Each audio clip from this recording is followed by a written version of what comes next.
we doing, man? Yeah, he's a big guy. He takes it. And then as soon as we finish that, what we'll try to do is go through any of your accomplishment here, as well as the execution of the list, make sure that we can do that in a way that's at least not going to get you disqualified. Yeah, I think like mentally preparing for all the logistics and nuances of the day was really fun too. So maybe some aspect of that is strength, right? One is going to be force, like how much or how hard can your muscles contract? And that is something that you're building over time. So your training that you're doing well before competing. Fair to say that as you're getting stronger, you're getting more fatigue, and you might psychologically feel weaker. But in actual fact, it's like a paradox. You got after year where like whatever your attempt is going to be, you almost feel like a good morning guy out of the mat. Yeah. So you lock your knees out to get vertical clearance, let that bar stabilize, and then you'll walk out. Now, the walkouts, you know the spotlights they use for like interrogations? Yeah. Should we get one of those? Yeah. Sorry, I have to burp. Where are the drugs going? Why'd you leave YouTube? I never really thought to myself, hey, I'm quitting YouTube. So it wasn't like a thing that I thought I was leaving. But I do remember when I was making videos most consistently, back then in my head it was a necessity, like I had to do it in order to grow the business. And that was probably true. I'm very grateful that I had the chance to do that via YouTube, Instagram, whatever.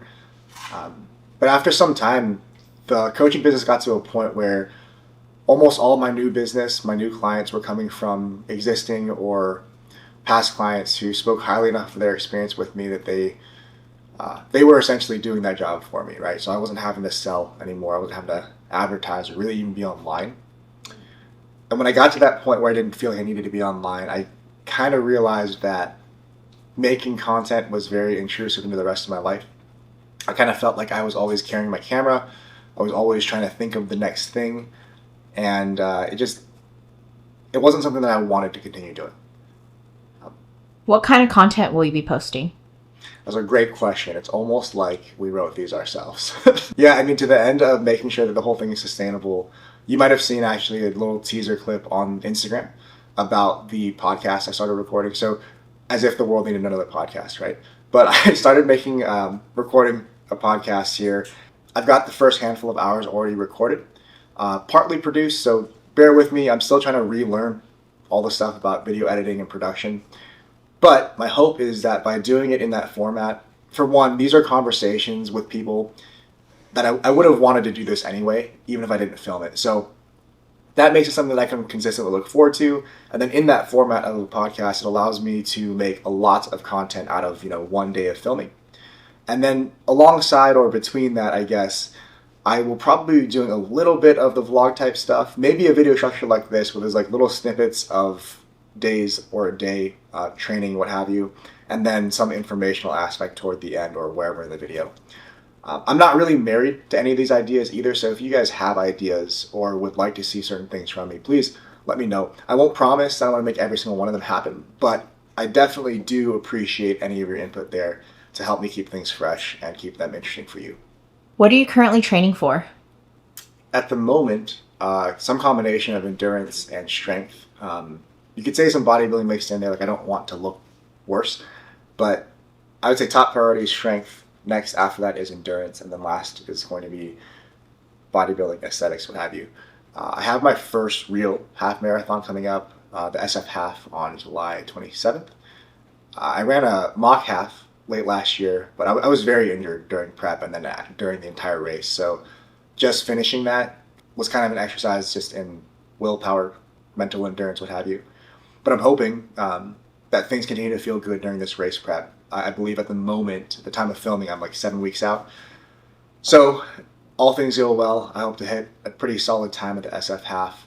And then I have the California International. I'm registered for that in December. That'll be my first full. And along the way, I really hope to continue to build or rebuild strength. I would like at any point in time to be capable of a 1,500 plus powerlifting total, even as I progress the endurance aspect. Important context, if you haven't seen or heard from me on Instagram, about 2 years ago, I fully ruptured my pec major on the left side. The surgery was non-ideal, so the recovery was pretty rough. I still haven't gotten back to 100% of my original strength there or my mobility, but I'm making baby steps toward there all the time. So if I can get back to a place where my strength is as good or better than it ever was, and I'm capable of all these new things with the endurance, that would be amazing. That's kind of where I'm headed. Hold on, I have to fix your face. Good luck. What's a normal training week for you look like? At the moment, I lift 4 days and I run 3 days. The lifting is upper lower repeating. So 2 upper days where one of those is barbell bench press focused. And then the 2 lower days, I have 1 deadlift focused, 1 squat focused day. Just over time, I've kind of figured out that the requirements for recovery when I'm combining both endurance and resistance training, it kind of means that I end up having to consolidate a lot of volume for each of the lower body lifts into one singular day to have enough time to recover from that and from and for my next run.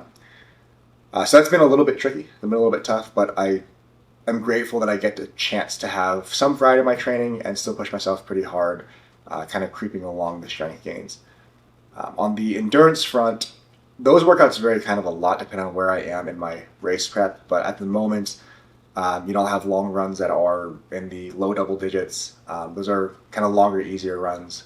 My fastest workouts are going to be like, strides or intervals where for a very short interval, I'm doing maybe 4-minute mile pace. I absolutely could not hold that pace for very long, so I don't think that I'm that fast. On the whole, though, the endurance stuff has been going really well, and because I'm sort of a novice there, at least training for it specifically, I am progressing faster on that front. Even though I don't train as much for that as I do for strength, I do progress faster just because I'm kind of newer to that, but balancing the two together has been really tricky. During those resistance sessions as well, I do a lot of kind of ancillary work, so things that would build muscle that wouldn't be simulated from my normal powerlifting movements. And then a lot of the stuff I learned during rehab from the pec repair and the surgery and all that, a lot of the stuff that I do outside of this normal strength training is going to be trying to find ways to fortify my body against injury. So re-injury of the pec, let's say, or injury from the endurance training, which I've had a little bit of experience with in the recent past. So if you guys are seeing this at all, that means that you have either stayed subscribed to the channel, or maybe you saw this on Instagram or somewhere else and popped over from there. If that's the case, I just wanted to say I do really appreciate you guys sticking around for so long. I know it's been a minute since I've been on YouTube, but again, seriously, like with all the additional free time that I have now, it's been like 10 years at least since I've had this much free time. So I've got no real reason not to continue doing this as long as I enjoy it. Like I said, if you guys have any ideas for future stuff, please let me know. But for right now, that's all I got. If you're not already subscribed, please consider subscribing, liking this video, sharing it, whatever you do on YouTube or wherever this is. But for right now, that's all I got. Thank you for watching. Take care. See you next time. So who are you? I am Tyler Yasuda. If you're watching this on Tytanium Fitness, you already know who I am, but okay, Cliff Notes version is